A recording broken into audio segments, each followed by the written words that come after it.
साथ मौजूद हैं प्रमोद कृष्णम, नेता कांग्रेस पार्टी के हमारे साथ जुड़ चुके हैं। मनजिंदर सिंह सिरसा साहब जो कि शिरोमणि अकाली दल के नेता हैं वो हमारे साथ मौजूद हैं। आम आदमी पार्टी की ओर से दीपक वाजपेयी हमारे साथ जुड़ चुके हैं। अरविंद केजरीवाल से भी ममता बनर्जी मुलाकात करेंगी, इस वजह से आपके साथ उनका यह रिश्ता क्या कहलाता है, इस पर सवाल महत्वपूर्ण होगा। और टीएमसी के प्रवक्ता सयनदेव चट्टोपाध्याय भी हमारे साथ जुड़ चुके हैं। लेकिन सबसे पहले नुपुर आपसे ही शुरुआत करते हुए, ममता दीदी के जो तेवर हैं वो बेहद तल्ख हैं सरकार के ऊपर, एक एक करके निशाना साधती हुई, और ये कहा है कि जो भी चेहरा हो 2024 में इस सरकार को हर हाल में हटाना है और उसी की हम तैयारी कर रहे हैं। किस तरह से देख रही हैं आप उनके इस बयान को?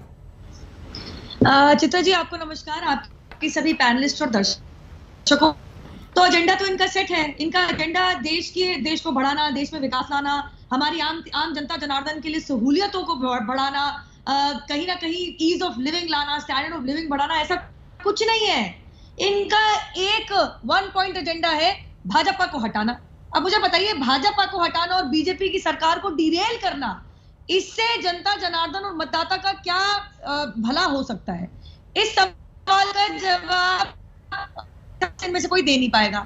दूसरी बात मैं कहना चाहूंगी, ठीक है वो दिल्ली में है, मिली तो प्रधानमंत्री मोदी जी से भी थी, हाँ अभी सोनिया जी से मिल रही है। जरा आप एक चीज बता दीजिए, ममता बनर्जी जी राहुल गांधी की लीडरशिप के अधीन काम करेंगे या फिर राहुल गांधी ममता बनर्जी जी की लीडरशिप के अधीन काम करेंगे? हाँ। आज जो प्रेस वार्ता करी है ऑपोजिशन पार्टीज ने, चित्रा जी आप ध्यान दीजिएगा, मैं वो प्रेस वार्ता बहुत ध्यान से सुन रही थी। वो प्रेस वार्ता लीड कौन कर रहा था? कौन लीड कर रहा था? राहुल गांधी। क्या ममता दीदी पीछे खड़ी हो जाएंगी राहुल गांधी की? इस सवाल का जवाब सीधा दे।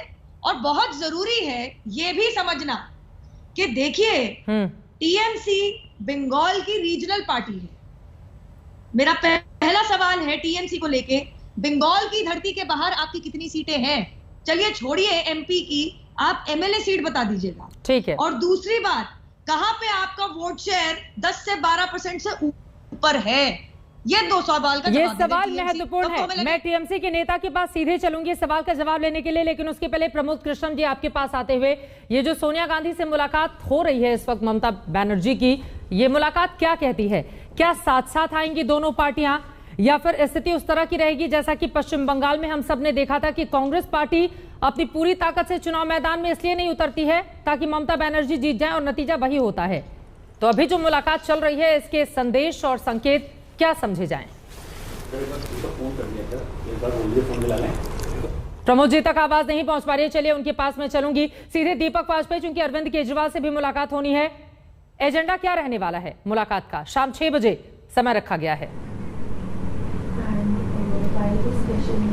देखिए, मुझे लगता है अभी मुलाकात तो नहीं हुई, उस पर क्या टिप्पणी कर सकते हैं हम लोग, लेकिन विपक्ष की एकता बहुत जरूरी है मुद्दों के आधार पर। चुनाव के आधार से ज्यादा जरूरी है मुद्दों के आधार पर विपक्ष का साथ आना।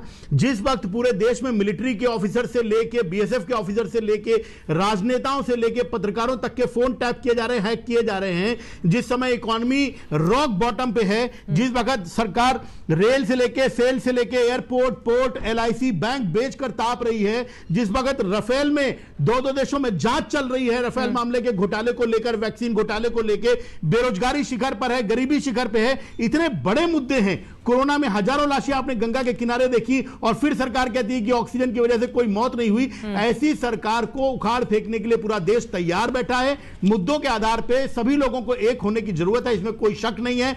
चुनावी आधार पर एकता होने से ज्यादा जरूरी है मुद्दों के आधार पर एकता करें। पूरा देश इंतजार कर रही है। लेकिन कोई एक चेहरा तो चाहिए होगा ना, नकारा सरकार को नरेंद्र मोदी से लड़ने के लिए कोई एक चेहरा उनके सामने रखना होगा। देखिए